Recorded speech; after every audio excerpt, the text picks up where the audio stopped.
નમસ્કાર મિત્રો, આજે આપણે એક એવા મંદિર વિશે જાણીશું કે જો પ્રસાદમાં શ્રીફળ કે ચૂંદડી નહીં પરંતુ પાણીની બોટલ ચડાવવામાં આવે છે। આ મંદિર ચાણસ્મા અને બેચરાજી તાલુકાની વચ્ચે વડાવલી ગામની નજીક આવેલું છે।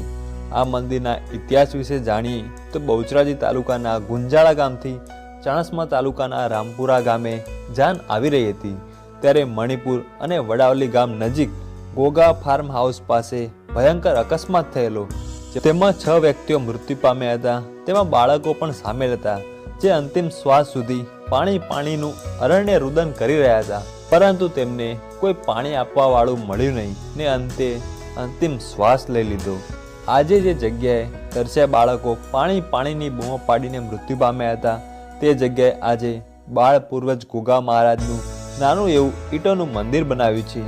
દરરોજ શ્રદ્ધાળુઓ આ મંદિરે દર્શને આવે છે ને રવિવારના દિવસે શ્રદ્ધાળુઓ મોટી સંખ્યામાં દર્શને આવીને પાણીની બોટલ ચડાવે છે। અગાઉ પાણીના પાઉચ ચડાવવામાં આવતા હતા, તે પછી બંધ થયા હોવાથી આજે લોકો પાણીની બોટલ ચડાવીને ધન્યતા અનુભવે છે। મળતા રહીશું મિત્રો આવા અવનવા વિડીયો સાથે।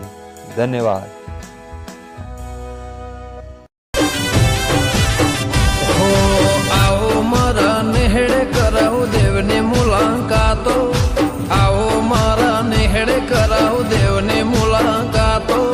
ચારે ખોર ચોફેર મારી માતા